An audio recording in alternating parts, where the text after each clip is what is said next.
Today, we're going to be working on a faulty Virtual Boy. While it may have been a commercial flop back in the day, it's certainly sought after in the retro collecting world.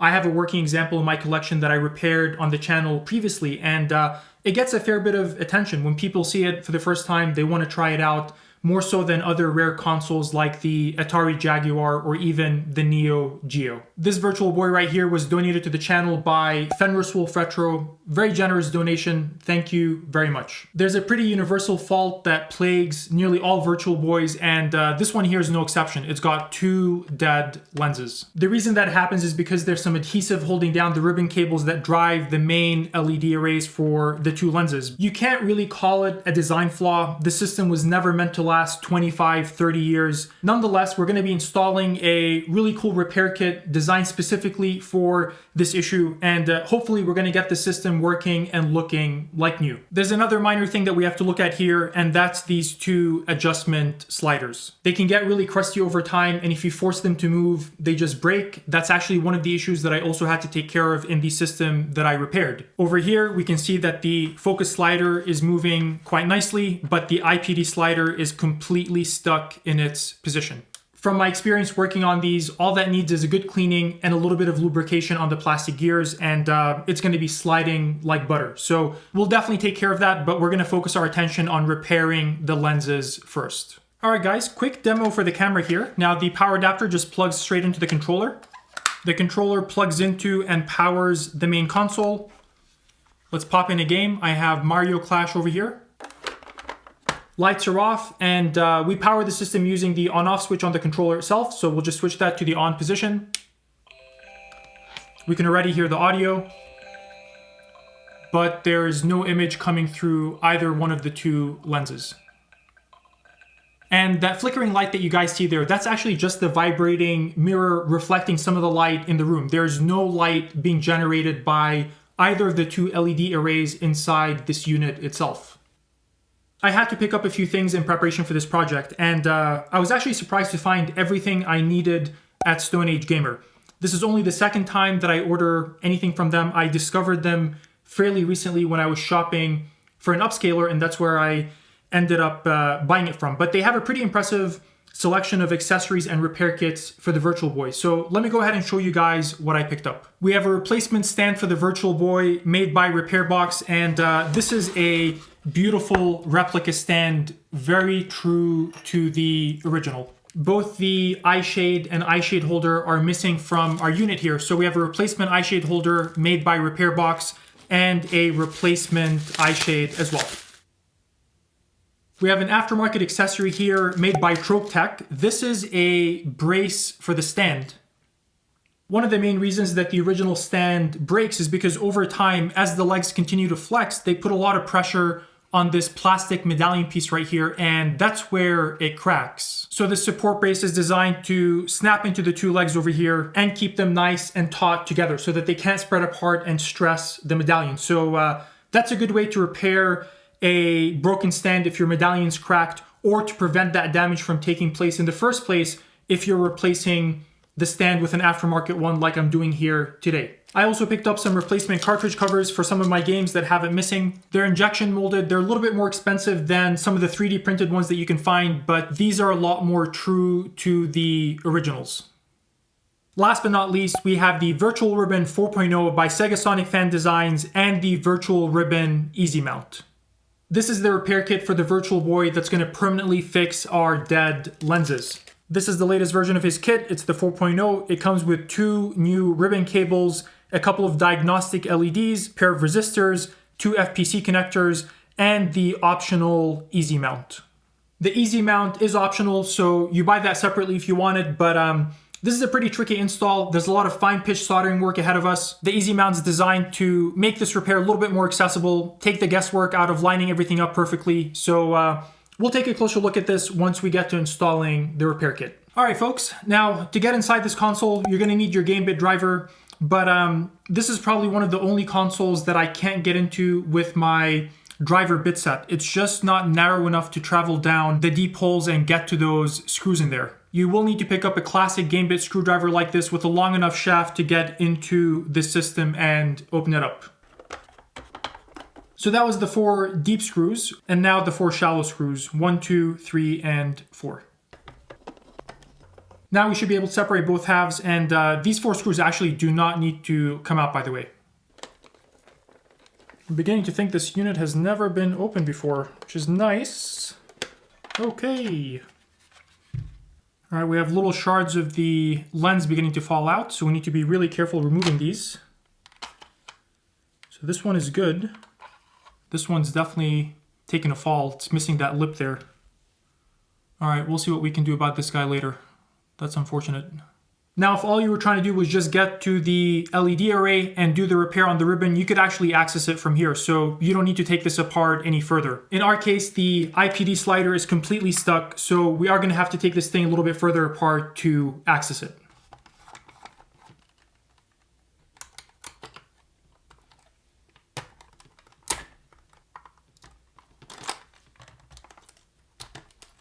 Okay, so now we should be able to take the motherboard out. All right, there it goes. Now to get the sound card and the speakers out, there's a couple of metal grounding tabs that need to be dislodged from the frame. That's one. Same thing on this side. All right. Now this whole thing can slide out. Now there's nothing else left securing this entire assembly to the top case. So let's go ahead and just slide it out. And comes out as one unit, just like that. All right, let's get these LED arrays out of here. That's one. Let's do the same thing on the other side. That's two. Now each of these LED arrays houses 244 LEDs in this inner rectangle area right here. That's actually really impressive for 1995. LED technology would have been quite new back then, probably really expensive, and just the small footprint that they managed to put 244 LEDs in is quite impressive.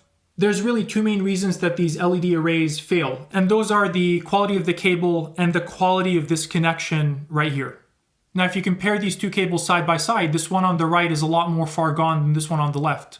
We have a ton of pitting over here. And even if these connections were to be good, some of these traces could just be broken traveling all the way up. And that's just the quality of the cable. It was never really designed to last this long, and it wasn't the best quality to begin with. Now your second issue is where this cable attaches to the daughter board here. There's actually no solder holding these down. You can literally just peel this cable right off. All right, let's go ahead and prepare the LED boards for the repair kit. Now, I've watched a couple of Sega Sonic fans install videos, and the way that he does this, he just takes an X-Acto knife, he cuts through the silicone, and he just peels the cable off. So we're gonna go ahead and do it the same way. Got a nice sharp blade over here. Now let's go ahead and cut that silicone. Same thing on this one.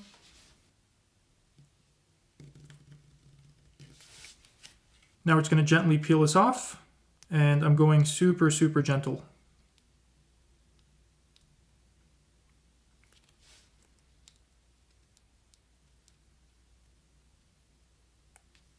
And it's off. Let's go ahead and do the second one now.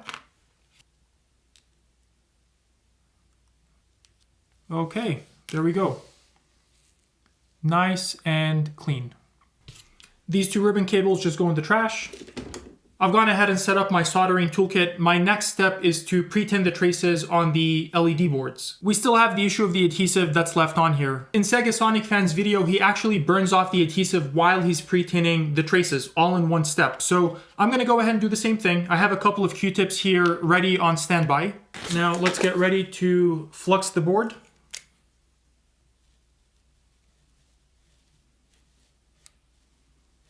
Iron set to 375 Celsius.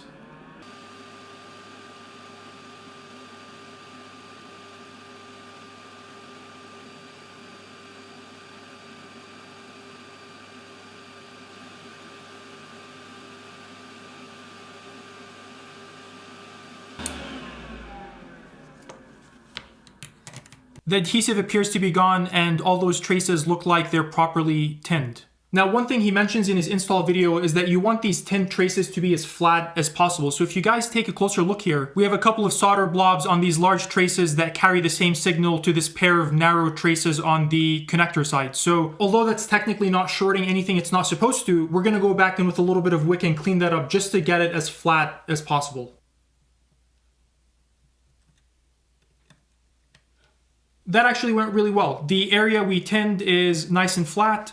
All those traces look shiny, and we don't have any solder bridges where we're not supposed to. So I'm really happy with how that turned out. Let's rinse and repeat on the second board over here.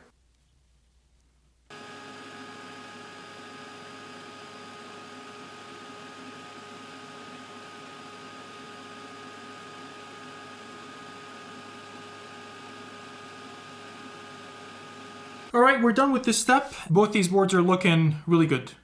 Let's get the repair kit ready. Now, the first thing we're going to do to prepare these boards is install the FPC connectors. So let's take these out and get them soldered in place. We can see the outline on the sill screen where the connector is supposed to go. So it's going to solder in something like that. I'm going to switch over to a chisel tip. Let's go ahead and tin one of the mounting pads here. Little dab of flux. You guys can see the mounting post tucked in under the connector there, so we're going to go ahead and melt the solder blob and slide the connector in place.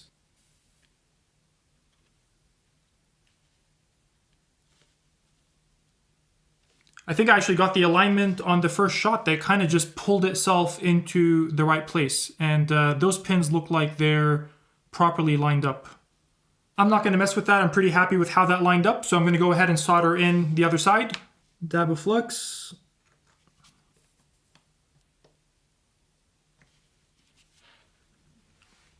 I'm happy with that. I'm going to go ahead and solder the connector in place. Let's add a bead of flux on here.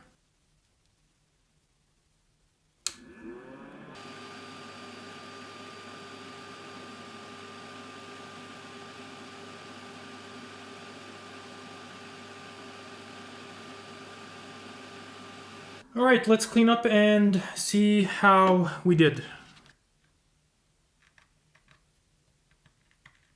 To my eye, that's looking really good. I don't see any solder bridges, and all those pins are nice and shiny. All right, now we rinse and repeat for the other connector.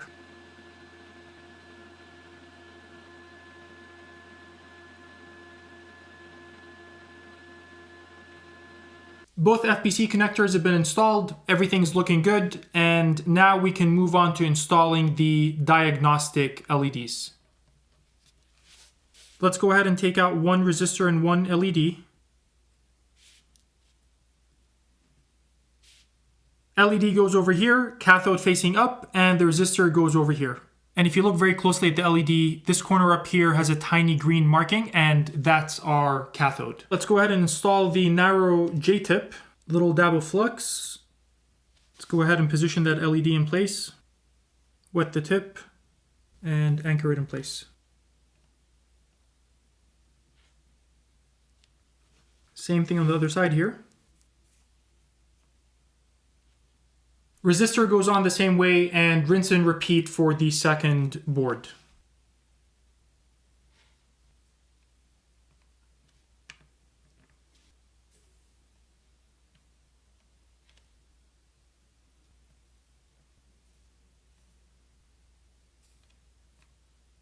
We are done preparing the boards here, and both LEDs and resistors have been installed. Now there's nothing left to do but marry these two boards together, our LED array and the virtual ribbon. This is where our easy mount comes in. It's going to protect the LED array and line up the two boards together. We're just going to go ahead and take our LED array and line up this hole with the alignment post over here. And here you can see how it protects the LED array while we're working. Now we're going to take a generous amount of flux and flux these traces that we've tinned. And we're going to use the same alignment post to insert it into the hole in the virtual ribbon. And we're going to see some flux squeezage over here, which is exactly what we want to see. Next, we're going to grab one of our mounting screws that attaches the LED array to the virtual boy itself, and we're going to use that same screw to screw it into the easy mount over here. And this hole is threaded, so let's make sure not to cross thread it. and gently screw that guy all the way down. We're going to start by wetting these two large ground pads, and then we'll run a bead of solder all the way on the top and all the way on the bottom.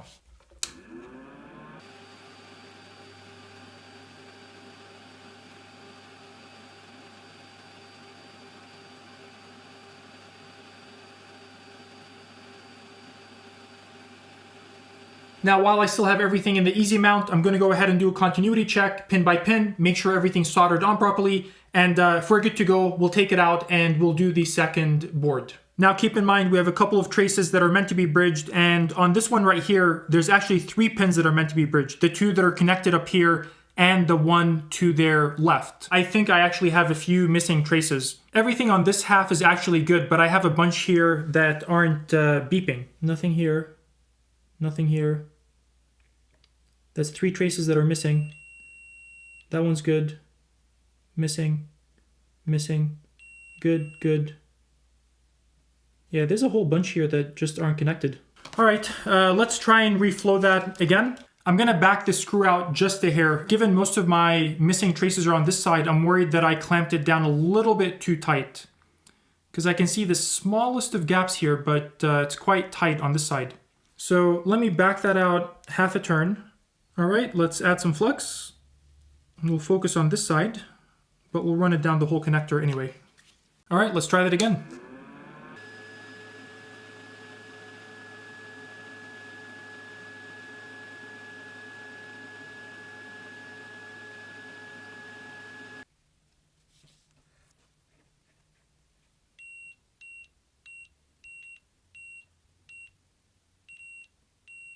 I think this board's good. I'm getting good continuity in all the pins and no solder bridges where we're not supposed to have any. So the second board should go on a lot smoother. It's my first time using this kit, and I might have just tightened it down a little bit too aggressively, so I'll try not to do that with the next one, and we'll see how it goes.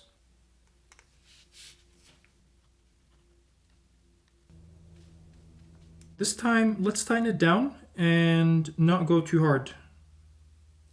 Stop there. Let's see if we can do this from the first try on this second board.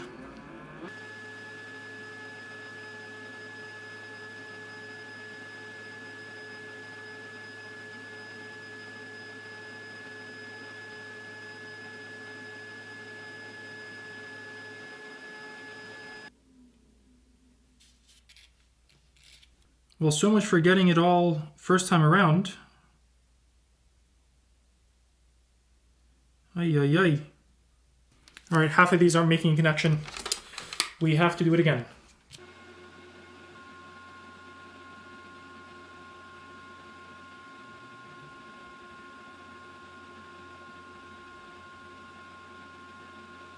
All right, let's clean up.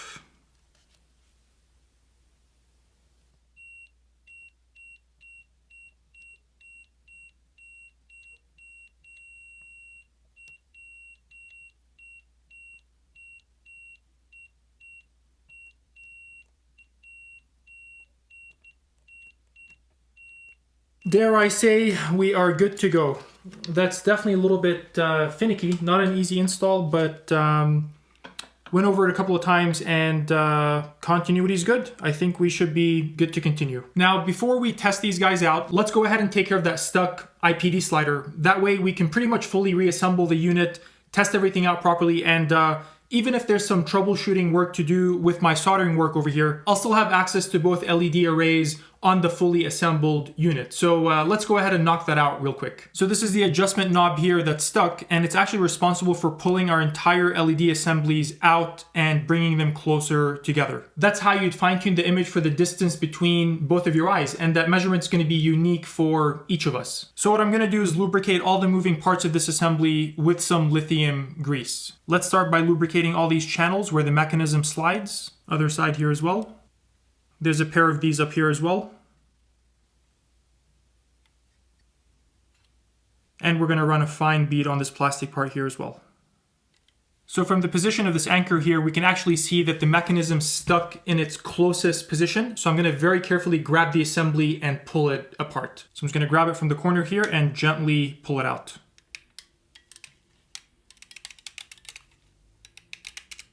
Nice, okay, it's moving.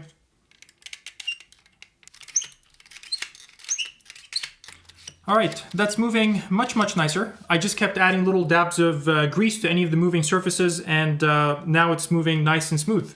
All right, let's start putting this guy back together. Let's just center these knobs. Let's carefully slide this guy in. Let's make sure it's on there properly. Yep. Pretty much goes together the opposite way that it came apart. We'll start with the grounding tab here. Other side.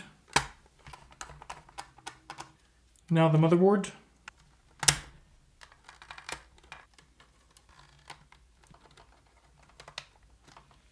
All right, it is time to install our LED arrays.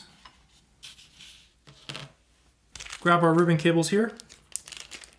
Before we attach the flex cables, we have to screw in the LED array, otherwise we cover up the screw hole. So let's go ahead and anchor this guy in. Final wipe down just to remove any fingerprints. Just slot this guy in. Same thing on the other side. Pins facing towards the board. And something Sega Sonic Fan calls out in his video is that this cable can appear to be a little bit slanted when you slot it in. That's apparently just an artifact of the manufacturing process, doesn't really impact the cable or the connector in any way. To get it perfectly straight, I'm just gonna back it up just a hair, nice and straight, and click this guy down. There we go. Slot it in the motherboard. Same thing on the other side. Again, you might notice it's a little bit slanted. Just back it up just a hair and clamp it shut, and then slot it into the motherboard. Let's go ahead and power this guy up, and we'll take a look at those diagnostic LEDs and see what they're telling us. Now the lights are off. I don't have a game plugged in just yet, but let's go ahead and see what happens when we turn it on. And both of our diagnostic LEDs are on. That's a great sign. All right, let's try it with the game. Now, as far as the chipping on this lens is concerned, I'm gonna save that for another day. I don't really feel like taking out the epoxies right now. Lens is sitting in there just fine, and I'll come back to that and repair it in another project. All right, baby, what you got for me?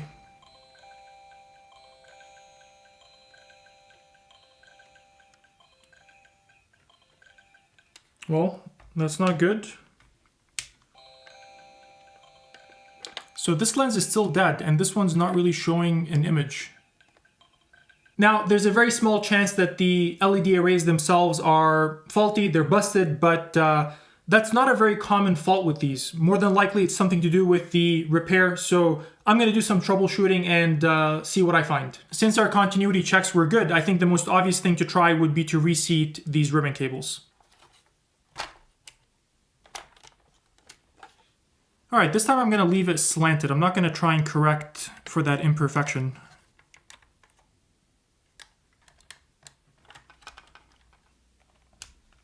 All right, what do we get now? What, really? All right, guys, that's a huge relief. Let's turn the lights off.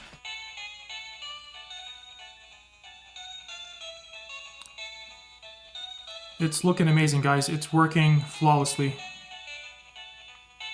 Man, this is when being anal can get the better of you. Just leave those damn cables the way they are. They don't have to line up perfectly. In fact, that's what Sega Sonic Fan says in his video as well. So I think when you pop them in, the fact that they're angled slightly, let's see if I can get a better shot for you guys. If you guys look at how this cable's plugged in, it's a little bit slanted. It's a little bit shorter on this side than it is on that side. So once it bottoms out there, just leave it alone. I was being a little bit too anal, trying to line it up perfectly straight, and that just killed the picture. Let's finish putting this guy back together.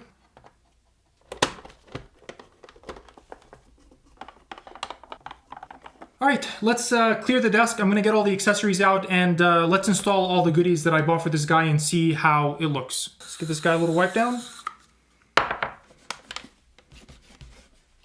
This guy is nice and clean. Let's get the eye shade holder ready. Let's attach the eye shade itself. Let's go ahead and click it in. Very nice fit, looks good. And now the stand.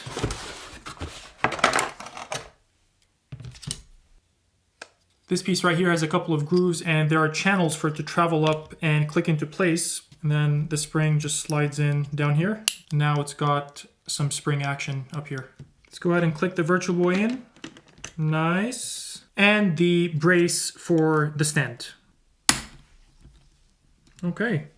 Lovely, just lovely. Last test for the camera here. Any kind of capture I do is going to look a little bit silly because it's 3D, but I'll do my best just to show you both lenses working. Kind of look around in the 3D world.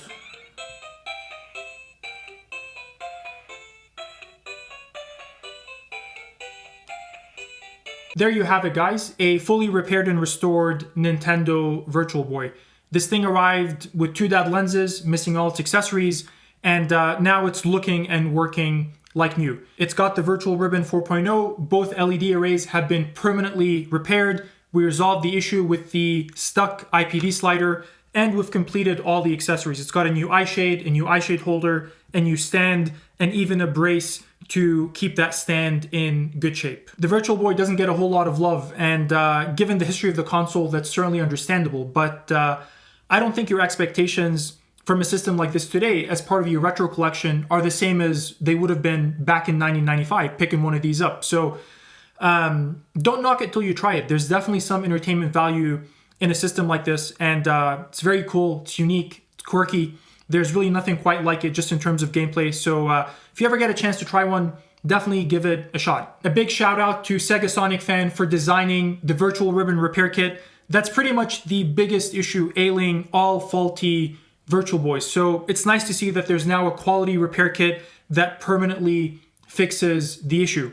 Now, it's not a repair kit for beginners, that's for sure, but I think if you have the right toolkit and a few years experience, you can definitely pull it off. You guys saw what the install entailed, and I think it's definitely approachable with a little bit of experience. If you want to get this repair done for you, Stone Age Gamer does offer a repair service, so if you feel like it's just too difficult for you to do by yourself, that's always something you can consider. It's currently out of stock, both the repair service and the Virtual Ribbon kit, but they do restock it every few weeks, and there's some links below on how to get notified when that happens. All right, folks, that's all she wrote for this one. Thank you very much, and I will see you again soon. Take care.